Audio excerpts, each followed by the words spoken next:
Okay, another question from October November 2015, paper 2, variant 2. And the question number is 2 of the inclined plane, right? लेकिन inclined plane के equations normally force से related होते हैं, ये force से नहीं, acceleration से ज़्यादा है. Figure shows an object M on a slope. M moves up the slope, comes to at rest at point Q, and then moves back down to the slope to point R. M has a constant acceleration throughout the journey, right? 3.3 meter per second square down the slope at all the times.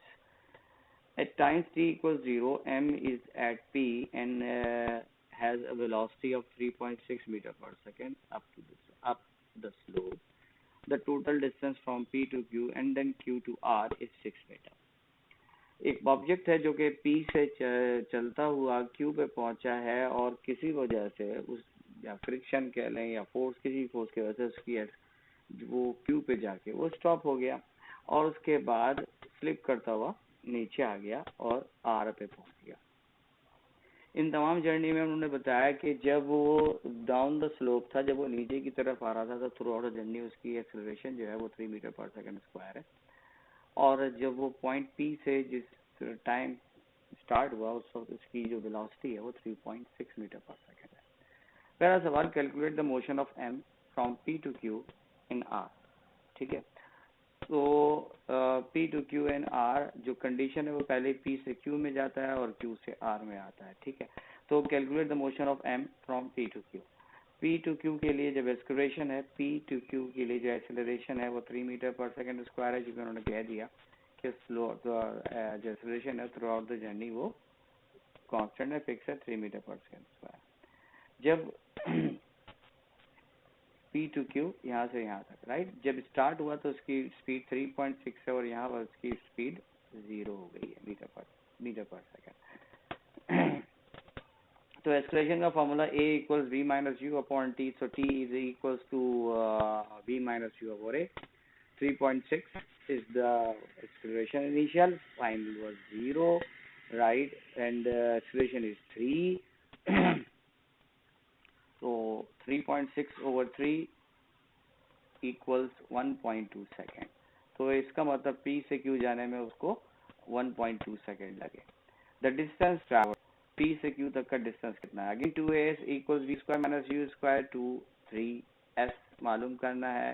और जो final velocity is 0, initial velocity was 3.6. So after calculating s will be 2.16, rounding off with two significant figure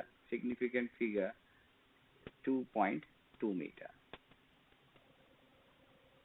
उसके बाद show the speed of m at r is 4.8 meter per second.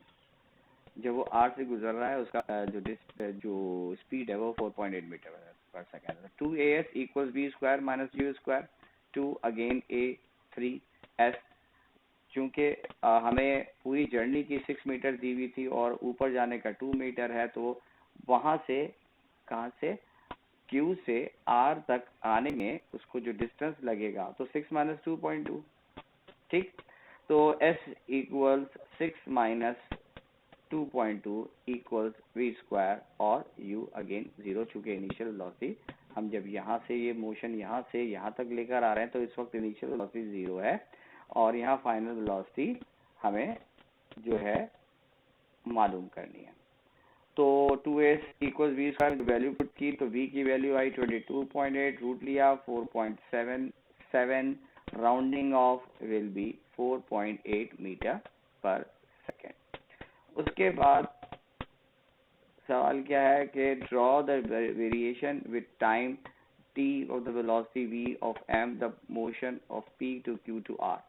जब start लिया था P की तरफ से तो उसकी जो वेलोसिटी थी वो 3.6 है, जो कि तकरीबन यहाँ बनेगी. यहाँ पे जो चीज़ इम्पोर्टेंट है वो ये है कि इसकी कैलकुलेशन, इसकी काउंटिंग वो तरह आपने ध्यान में रखना.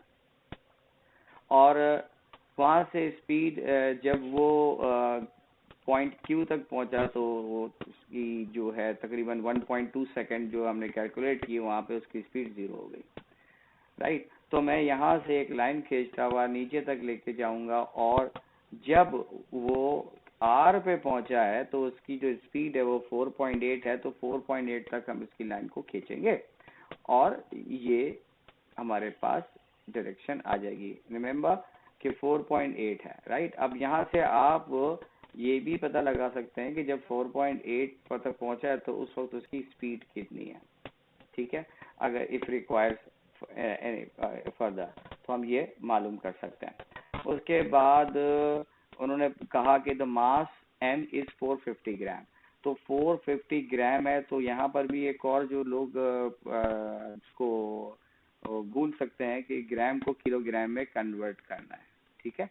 तो कैलकुलेट द डिफरेंस। अब डिफरेंस करना E से R में।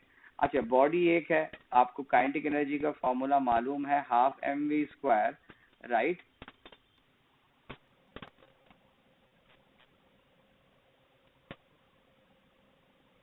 ठीक है, हाफ mv²। तो मास तो सबका सेम है, सिर्फ वेलोसिटी चेंज है। तो change in velocity will be what, half m p velocity at r square minus velocity at p इसका स्क्वायर, राइट। क्योंकि r ज्यादा है और p कम है तो इसको हम डिफरेंस इन वेलोसिटी ऐसे निकालेंगे। तो 1/2 m 4.8 स्क्वायर माइनस 3.6 स्क्वायर, 4.8 हम निकाल चुके हैं, 3.6 गिवन था। तो 1/2 450/1000, तो ये किलोग्राम में हो गया, और 4.8 स्क्वायर माइनस 3.6 स्क्वायर इक्वल्स 10.08। तो काइनेटिक एनर्जी का change is equals to 2.268, again rounding off 2.3 joule, ठीक। So next